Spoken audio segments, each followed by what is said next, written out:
Welcome back to Fulham Fix, part 2 of the Roy Hodgson special. If you haven't seen part 1, Roy's on unbelievable form, talking about the Great Escape, finishing 7th. Obviously, everyone knows he's eloquent, articulate, but he's also saying a lot of stuff that we've never heard before, and he's just in really sort of reflective, passionate mood, which is fantastic and a beautiful thing. Anything else? Oh, man, and then an incredible story about Roy's playing days, where he ends up playing just behind, arguably, the greatest ever Fulham player, like an absolute icon. Just, it's unbelievable. Never heard that before. So, man. So there's rich, detailed Fulham history in the next 45 minutes. Sit back, enjoy, and while you do, check out my signed plectrum. The only signed plectrum signed by Roy Hodgson in the universe. Enjoy. So that team goes and finishes 7th. We had Danny Murphy, who was brilliant on relatively recently. Fantastic, really articulate and great memories. But he said actually, like, he put me in my place a little bit because I started explaining the team that he was in, and I was using words like committed, organised, all those kind of things that we think about that team. And he actually said that was probably a misconception of that team, but actually we played really good football, and it was full of very talented individuals. Do you think there was a slight... Yeah, that's been the case in all the teams I work with, straight up. I think it might be a burden of doing the sort of work that I've always tried to do to get players understanding their roles, that unfortunately the mass media perception can often be it's too organised, too structured, there's not enough flair, etc., etc. It's not true. We had unbelievably skillful players. I mean, there's nothing about that team at all that could have been in any way criticised in terms of the quality of football they played. Yeah. But because you're organised, sometimes people will turn back to that, and they'll talk more about that than I remember. You take someone like Bob Zamora. We played Chelsea one day at Fulham. I can't remember what the result. We'd done well. We might have drawn, might have even beat them. And John Terry knocked on the dressing room door. I didn't know John Terry. None of the staff knew John Terry, other than knowing who he was. I got to know him when I went to England, but I didn't know him then. He knocked on the door. He said, "I just want to say," he said, "your centre forward has just given me the hardest game I've ever had as a player." Now, they're the type of things that people didn't recognise. Sure. Now, we knew that's what Bob did and could do, and we tried to take advantage of it, that's for sure. Mm-hmm. But, the two wide players, the way we played would have been very difficult without the quality of people like Simon Davis and Damien Duff. Mm. We had Clint Dempsey and Zoltan Gare as well, who would also come in sometimes and play those roles if necessary. Now, they're hard roles to play because they're not wing-backs as such, and they're not wingers as such. Mm. They've got to have all the qualities that a wing-back needs and a full-back needs. Mm. And then they've got to have the discipline to do it, because often wingers don't want to do that side of the game, and full-backs don't really want to find themselves receiving balls back to goal too high up the field of play. Yeah. So I think there was a lot of very, very underrated players. Hughes, of course, was a remarkably underrated player. Yeah. Even Dixon, who you mentioned, did a very, very good job for us. But Zoltan, I think, might have been and Clint Dempsey was underrated as well. He was a very good player. So we were, I feel sorry sometimes for Laurie Sanchez that some of the players that he brought in, they're all rubbish. They weren't. If he made a mistake at all, you'd have to ask him. It might be he brought too many wingers. Right. And when push came to shove, we didn't need all those wingers, and the wingers none of the wingers actually got on the field and tore the field up. Sure, well, not a winger, but Chris Baird's an interesting one. Chris Baird is another great example. Chris Baird was probably the most underrated of them all. Yeah. Very good player. And versatile. And what's more, he accepted being a substitute for me for a long, long time, only to come really good at the end when we needed him. Yeah. In the Europa run. What was extraordinary there? They were good characters. Yeah. We had good characters. There's no doubt that if you want to succeed in a football team, you do need good players, and you do need technical ability and tactical ability, but you certainly need character. And if there's one thing that team, that group of players showed, it's character. I don't think I've ever surpassed that in the clubs I've been in. Really? Do you remember them do you remember it being fun? Do you remember them having fun? Like, was Oh, no. I'm sure they did, but But not in front of you, right? Kept it from you, right? I remember we had the joy of having Bobby Zamora on recently as well. And we talked obviously a lot about working with you, and he was talking about what, again, he discusses his time at Fulham as best time of his career, and talks about the discipline, talks about the training being very disciplined, very drill. But he also talks about that first season when he's come to us. He was assigned a role by yourself, but we, as fans, we saw him as a striker, but a striker that wasn't scoring. You had Andy Johnson, obviously, in that position. But he said, no one liked me that first season. And he describes the boo boys. There were certain pockets of the crowd that would boo him and stuff. But he would come off the pitch, and everyone in the dressing room would be like, great job, you did, you smashed it today. Was he one of those sort of players where you're talking about, you filled a role, you gave him a job to do? And again, as fans, we couldn't see it because we thought, oh, man, we've signed a striker here. And I think quite a lot of players come into that sort of category, really. But it's unfortunate that as a manager or a coach, you should feel a little bit guilty of putting them in that position. One maybe should have been more aware of what was going on and try to make it more Zamora centric than Fulham centric. But I'm pleased that he received, although it didn't come straight away, the accolades that his work required. Because don't forget, in those days, to get where we couldn't go out against the so-called big hitting teams, the ones that spend loads and loads of money, and the ones that had, even world stars. But we couldn't go out and take them on toe for toe. If we opened up in the way they'd have liked us to open up, we'd have lost. Yeah. So we had to first of all make certain that we were very solid and had a very firm structure, that we weren't going to get opened up too easily, or at least not that often. And then hopefully you can build on that when you actually get the ball. We knew that there were players in the team that could do good things for us, and we weren't a bad football team. We didn't close ranks and organise ourselves to restrict the opponents because we didn't think we had the players to do more. We had to do that to establish, if you like, the platform to play. We knew that if we could establish the platform to play and get the ball to the players, there was no one in there that was poor on the ball. An exact encapsulation of that actually is that season.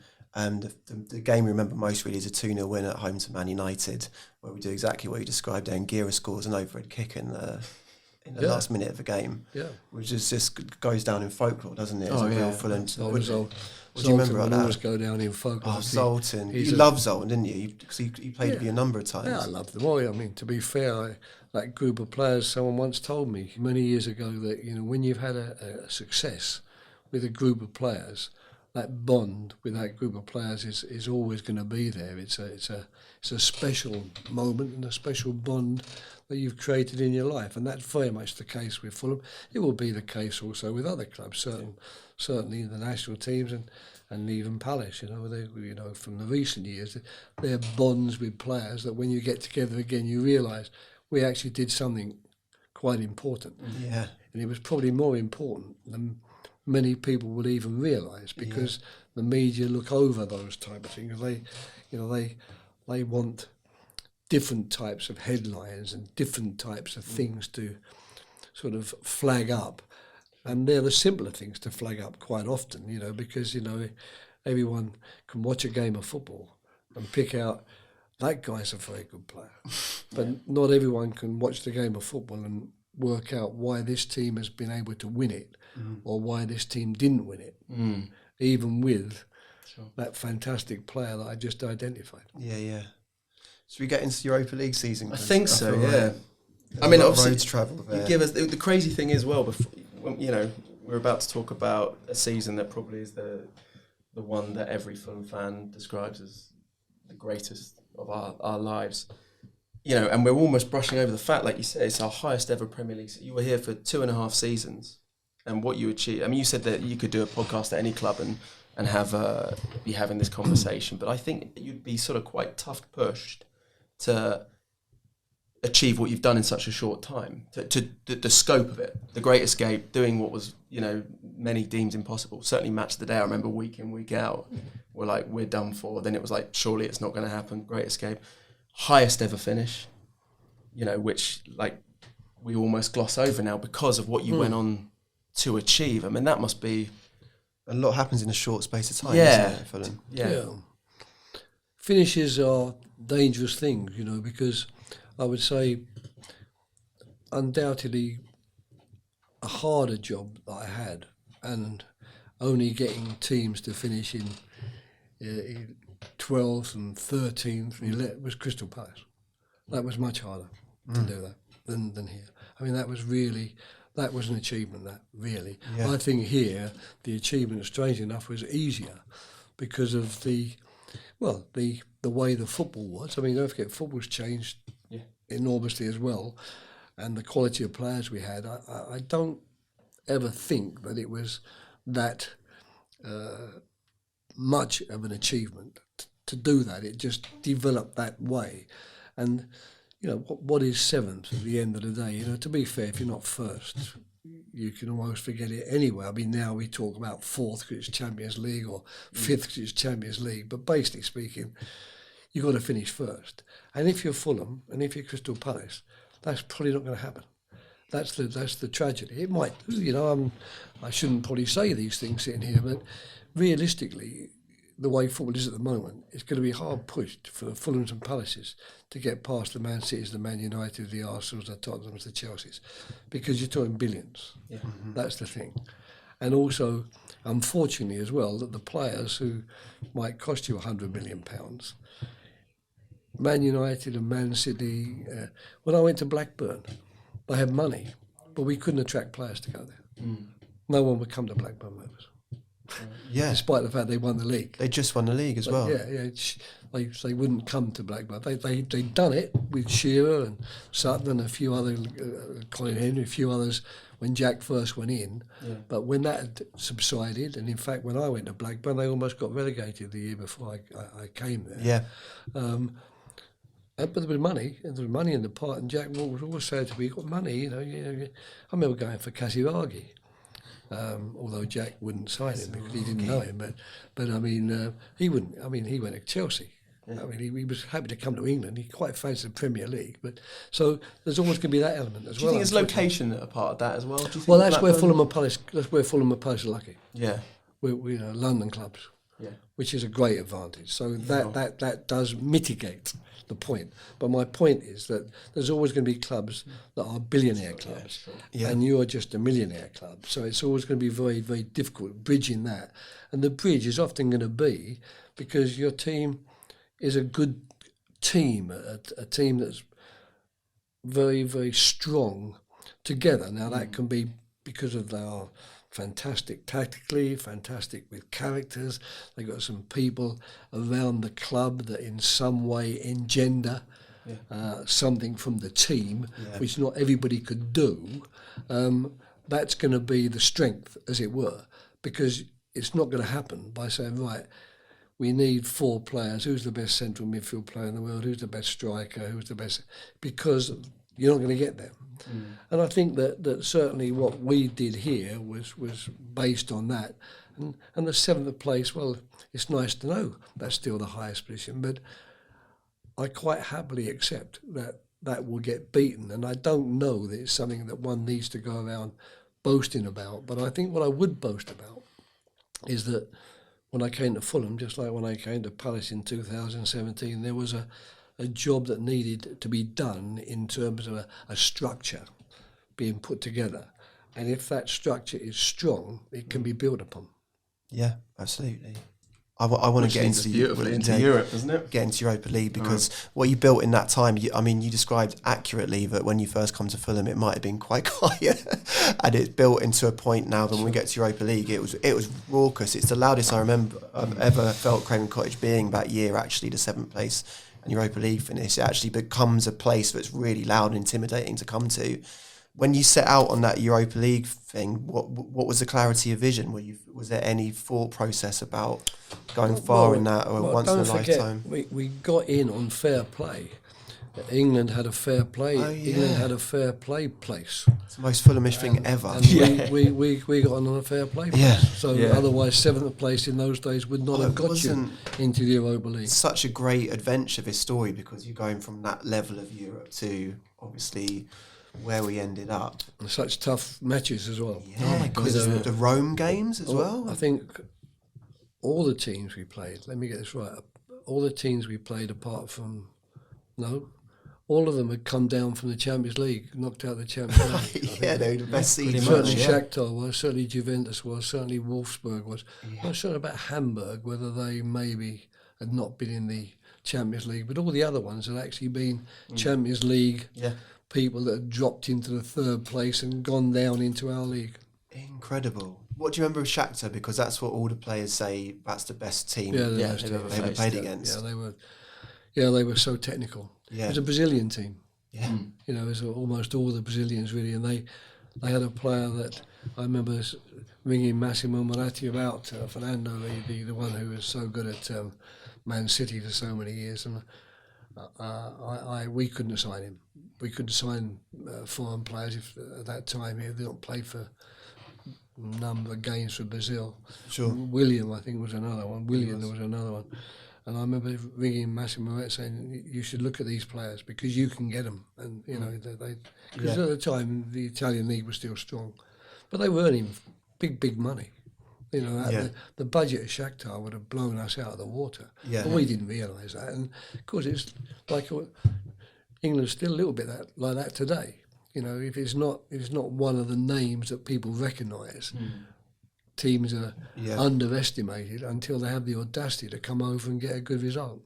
What do you remember of the Shakhtar? Do you remember anything about the plans or anything like that? Because Bobby scores a great goal, actually, doesn't he, to win it at the Cottage? Do you remember? Did you know how good they were before they came there? Was it? No, because that's another thing really, that today we're so used to the video scouting and the amount of information we get about teams. Yeah. It was so different in those days. You might have a scout who goes over, if you're lucky, and watches them play. You might get hold of a video which you try to dissect. But today, you go into games with an absolute clear vision of what teams are, broken down into all the aspects of the game. Yeah. You didn't have that in those days at all, really, no. So you're going to some extent in quite blind. We didn't know how good these players were. While this is all happening, do you feel a relationship developing with Fulham fans because it is folkloric that year of you being in sort of Christmas markets in Europe and Fulham fans chasing you around everywhere and that kind of thing, like all of these like random places in Europe? Well, that's when we played Basel. I mean, that was a good result as well. Because, really good. I mean, no one in England thought Basel, but I knew that they hadn't lost a European game for God knows how long. They're a hard team to beat there. Yeah. Basel. There's a big,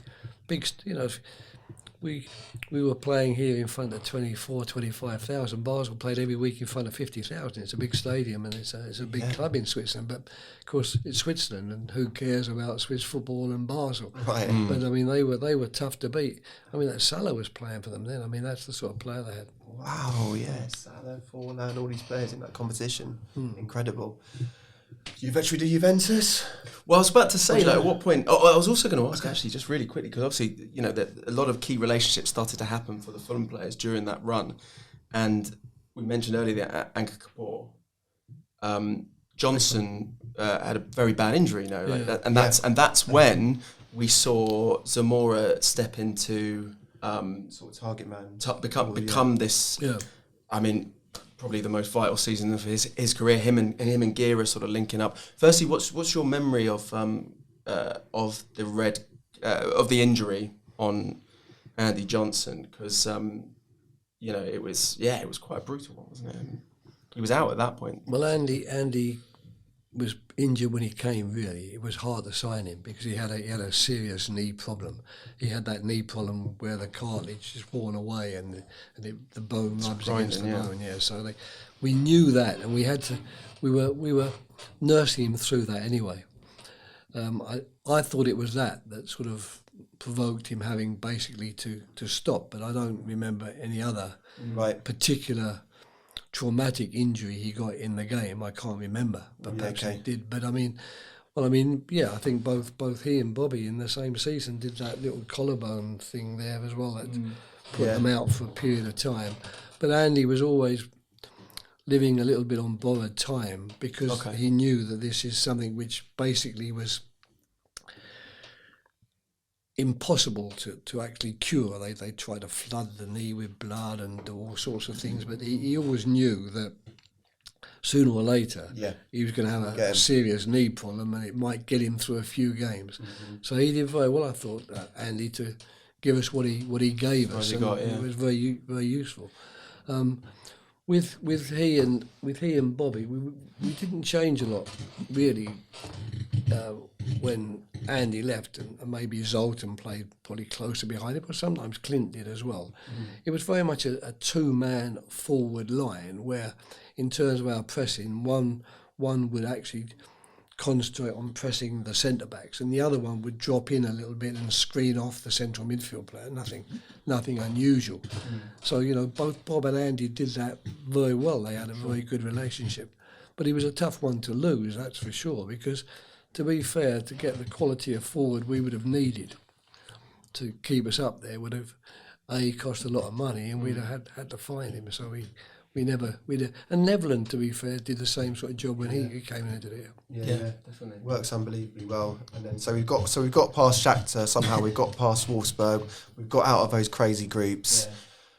I don't even know where to start with it really. But Juventus, I was at Juventus away where we get beat 2-0. I can't even forgot that now. Is it? No, we scored, didn't we? 3-1, isn't it? Yeah, because I remember we scored. Yeah. That was an important goal. It was an important goal. It turns out. Take us to Craven Cottage that night. Right, I've never actually heard you speak about it. I've watched the game about 45 times in its entirety. But it is probably, I'd say, 95% of Fulham fans' favourite game. Well, yeah, I understand that. It was a very special one, wasn't it? Yeah, it was a magical night in every respect. I mean, they got off to the worst possible start with Trezeguet putting us even further behind, 4-1. So once again, we've touched on it before, you've touched on it before, that something in that group of players that they should really have packed up their tools when we were losing 2-0 at Man City. That should have been the end of it. Yeah. They should really have shrugged off the last 10 minutes at Portsmouth and think it's not going to go. We've done our best, but we're not going to score here. We haven't created enough. It doesn't look like we're going to score. They should have given that up. Danny Murphy should have just sat comfortably in midfield. And it's not my job to go in the penalty box and join the big guys to try and get my head on the ball. I'll just sit comfortably here, square of Jimmy when he takes the kick. They didn't do it. It's an initiative that they showed. And the same applied there. I think we were lucky that we equalised fairly quickly, didn't we? Yeah. But then, of course, we had that show, the Guerra and Dempsey show. We scored great goals, quite simply. That's what we did. But that didn't Cannavaro get sent off? Yeah. Cannavaro being obviously helped us. You can't deny that. But having said that, it's still a mountain to climb, and there's no doubt the atmosphere and the way we were egged on by the crowd and the way the crowd not only believed, they enjoyed what they were seeing and delighted, of course, with the goals, which I'm sure will probably also go down in an archive of Fulham goals and be quite near the top of the list. That just gives me tingles, because that was a real moment, wasn't it? I mean, that's just something that everyone can remember for the rest of their lives about happening. Sorry, what go on. I was going to ask your Clint Dempsey's goal going in, which we've spoken about to many fans, many players. You've not actually asked Clint about it yet. We will, but what's your? Does he mean it? You're going to ask. Well, there is a bit of that. Is that a cross? Is he going for goal? What's your memory of it? It seemed to be slow motion. No one's fully expecting it to hit the back of the net. What's your memories of the Clint Dempsey goal that takes us over the edge? I'm sure your memories are better than mine. You've probably gone through the game. I've seen it. Yeah, that's right. I've got to say that all those things, in a way, I don't know. It's partly the fact that, It is. What 14 years ago, isn't it? Yeah. 2010. Quite a lot's gone on in my life in the last 14 years as well. Yeah. And, you know, the memories become much more distant. And I think also, perhaps I've never necessarily been someone to immerse myself over much in what's been and what's happened, and I've obviously remember being extremely happy after the game. Especially, don't forget there was an extra bonus for me. I mean, I'm an Inter man. I was 2.5 years at Inter, and Inter and Juventus hate each other. I mean, that's a serious hatred. That is. I mean, so you got some nice messages from people back in Italy. Everyone thinks that the big derby in Milan is AC. Inter against AC. It's not. It's Inter Juventus. That's the biggest derby in the whole of Italy. Oh, wow. That's the Italian derby. I missed that subplot there. Yeah. So that's, you know, beating them alone is so because we didn't do it very often when I was at Inter. I think they did it once when I was at Inter. So that was a little subplot, which was nice. But most importantly, it was the knowledge that even after, you know, Shakhtar, which really possibly should have put us out, and now Juventus, we're still there, and we've even knocked out one of Europe's best teams. Yeah. And I was very much aware this is a scalp, if you like, for Fulham Football Club that they will be able to treasure for a long, long time, because any team, even in Man United, beat Juventus, it's a good win. But for a team like Fulham at that time to do it, and of course, having said that, I'm talking about a Fulham which is a slightly different Fulham to the Fulham we're talking about today, because since then the team has had many good years in the Premiership, and is a team that is certainly every year regarded as being potential European candidates. We weren't, during my time at Fulham, regarded as a potential European candidates. We were regarded as a team that, if they're lucky, could get another year in the Premiership. Yeah. Yeah. Well, it's got a supernatural sense, that evening, actually, because I remember it being a young adult when that happened, and being surrounded by older people who never thought they'd see something like that happen at Craven Cottage. So an outpouring of emotion is a transgenerational feeling that is inside that evening, which still lives today in a cottage. You know, that's the first memory anyone will have. Do you feel like, you ever had a moment that's happened in other clubs? In terms of a giant killing thing, but also how... Well, my very first job at Halmstad was like that. You know, that's probably, you know, in many ways, in terms of the outpouring from fans, would I mean, in a much smaller level. I mean, we had 18,000 people at our final game, which was, you know, the club record at the time, because the average crowd would have been more like 8,000 to 10,000. Wow. So you're talking about a different level. But no, I have had it before, but I've had about the other side as well. That's the whole point. You know, you got to be very careful that these are moments you should think about and you should treasure. And, you know, speaking to you two here today relives the memory for me. But if you were to say to me, you know, what are your detailed memories? They wouldn't be as good as yours, because, you know, you are Fulham through and through, have grown up Fulham through and through. I came to Fulham in January 2008 and had to learn a little bit about the history. Before that time, I can go back to the couple of 2 or 3 matches I watched. I can go back to my opening game, or the first game I ever had as a player in South Africa, where I actually played alongside Johnny Haynes, amazingly enough, or played behind him. We were in different teams. I'd gone out to join a team in Pretoria, but he was touring with his team, Durban, coached by Johnny Byrne, one of my idols as a young boy at Crystal Palace. And I got the phone call asking they were short of players to play this friendly match in Johannesburg. Right. Could you send someone up? They needed a fullback, and the manager said, yeah, you know, you've got a guy just come out from England, he'll come up and play for you.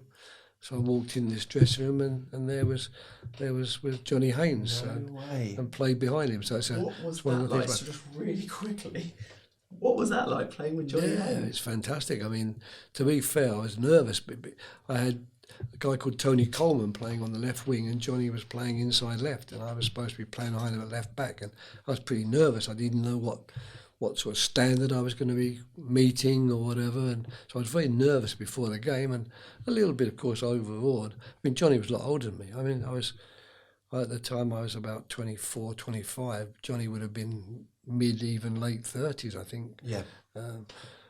But the only thing I really remember from the game is, they obviously noticed it. They were all joking before the game. It was they'd won the league, Durban, and this was a little jaunt they were on pre-season, travelling around, probably earning a bit of money. The games meant nothing to them. You can imagine playing a team called Germiston Cullies for Johnny Haynes. It was, for him it was, you'd have got more fun out of going to Waitrose probably. so they were all very relaxed and before the game, and I was a little bit nervous. But all I remember is when the game was about to start, he came to me and said, "Listen, son, your first game here?" I said, "Yeah." He said, "Well," he said, "just play simply." He said, "If you get the ball and if you give it to me, I'll deal with it." And how often did you get on? Do you remember any decent all the passes time? to him? I mean, I was such a poor player. I don't know how I got through it, but I do remember him saying that. Just make certain if you want to keep it simple, just give it to me early, and we'll see how it goes from there. And we got through the game anyway.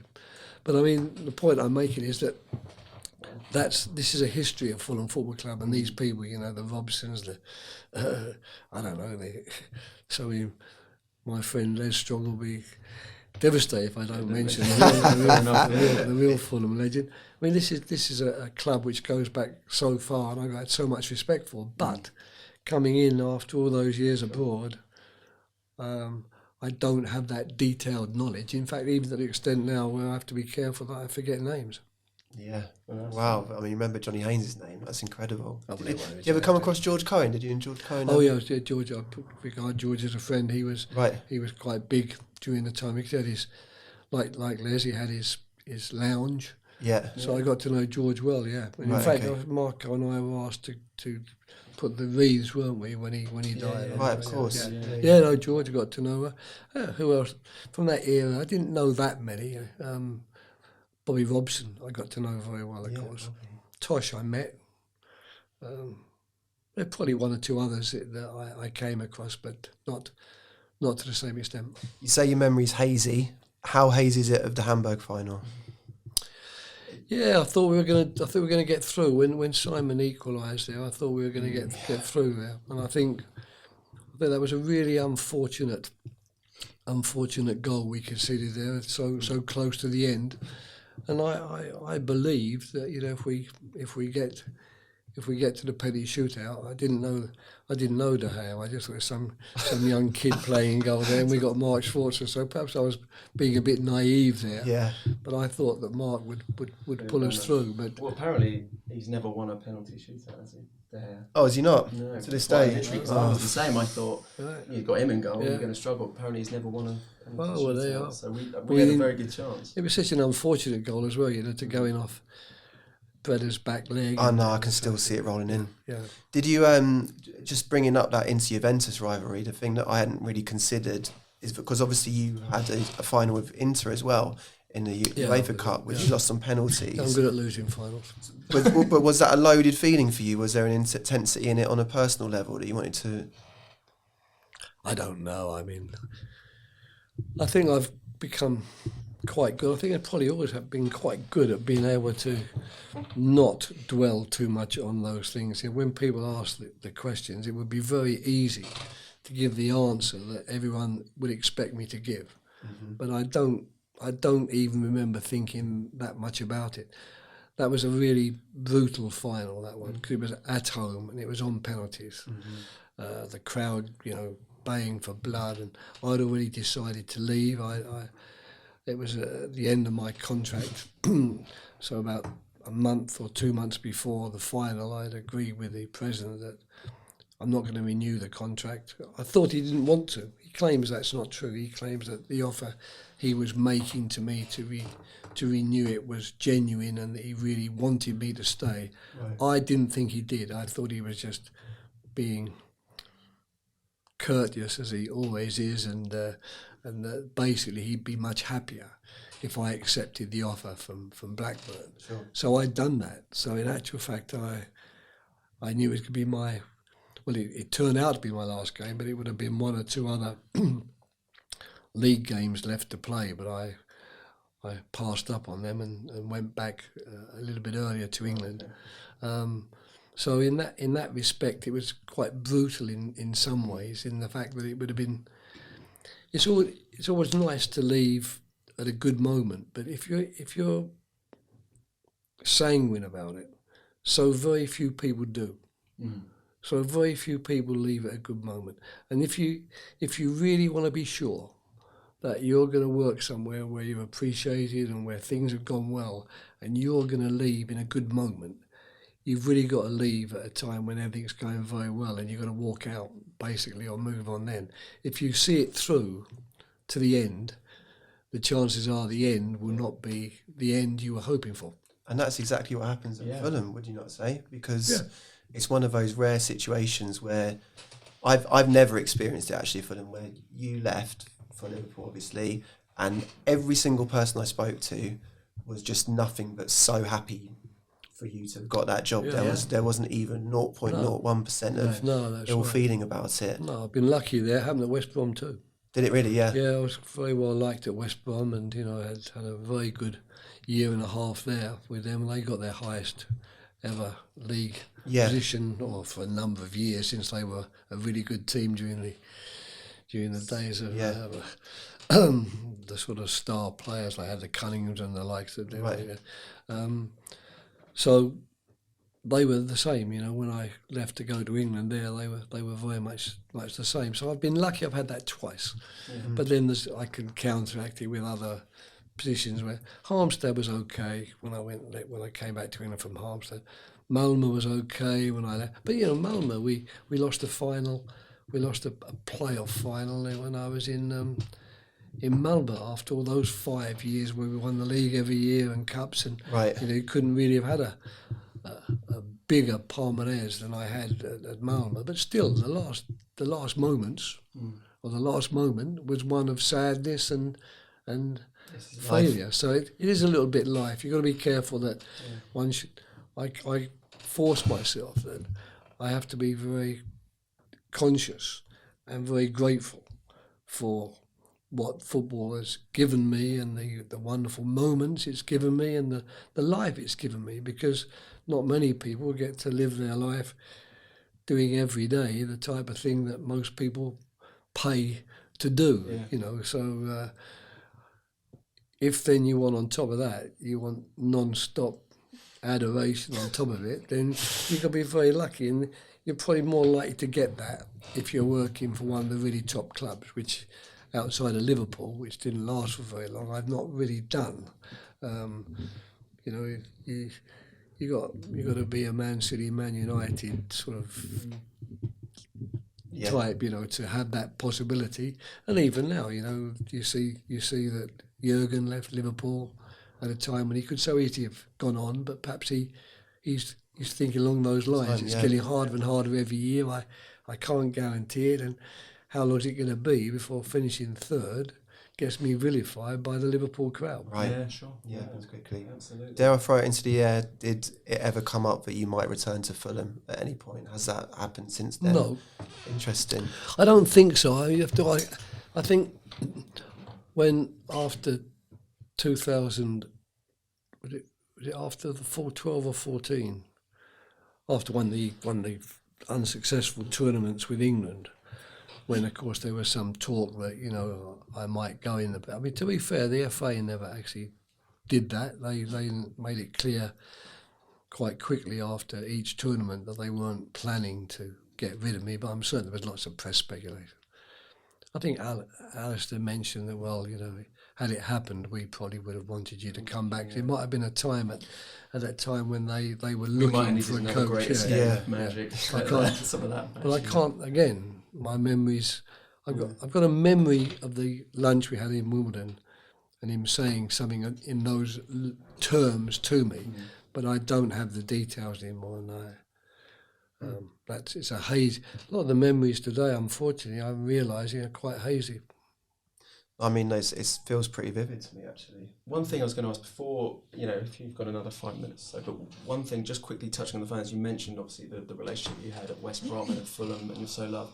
You must, when you meet a Fulham fan in the street, out and about, and a West Brom fan, it must be quite intense, I can imagine. I can imagine you get a lot of love and a lot of praise. Oh, absolutely. How do you take that? Is that a weird thing to?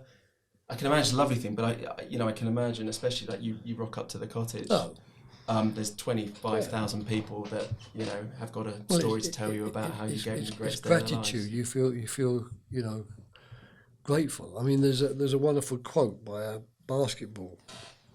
famous basketball coach from years gone by, a guy called John Wooden, who I remember when I was giving leadership talks I think it was in Sweden when I first started with them. I started reading a few books by famous leaders, and of course at the time English coaches didn't write those sort of books. They wrote books about their background and games they played. And I remember this quote from him, and I'll have to be careful I get it right, but it's something which I've always tried to live up to some extent. And it was talent is God-given, be humble. Fame is man-given, be grateful. But conceit is self-given, be careful. And I think there's an element of that in it, really, for me. So when these things happen, I suppose that's the surrounding ethos, very happy that people come up, but not pretty desirous of taking up their time or talking over much, and not wishing either to be bombarded by them. So I try to keep a certain distance, but at the same time very, very grateful and always proud, I suppose, to hear of how important these episodes in Fulham life have been to them. And of course I can only say, when they say it was a wonderful time, I can say it was a wonderful time for me as well. I was going to say thank you on behalf of all Fulham fans, which I think they'll be saying to you anyway every time they bump into you. But it is, for multiple generations of Fulham fans, it's the greatest time. I mean, not only statistically, emotionally, it's unrivaled. And even if the team do finish higher than 7th, I don't think anyone's going to feel the same way they did about you and your team. So basically on behalf of everyone at Fulham, thank you, Roy. No, thank you. Thanks. Good times. It's been nice to be here, and nice to be reminded of all those good times. It's like everything else. Everyone likes to be reminded of the good times. Everyone likes to receive praise and kind words, and it's something that I was always very conscious of as a coach. That you've got to really marry the criticism, which are going to be part and parcel of the job, but those criticisms have all got to be very much in terms of what you're trying to encourage players to do to make their game better, and it's certainly got to be tempered with an awful lot of praise and encouragement, because once you go away from that, it becomes very, very hard. Now I know that you can succeed without doing that. There's no doubt about it. There's the world of football is littered with people who've been enormously successful.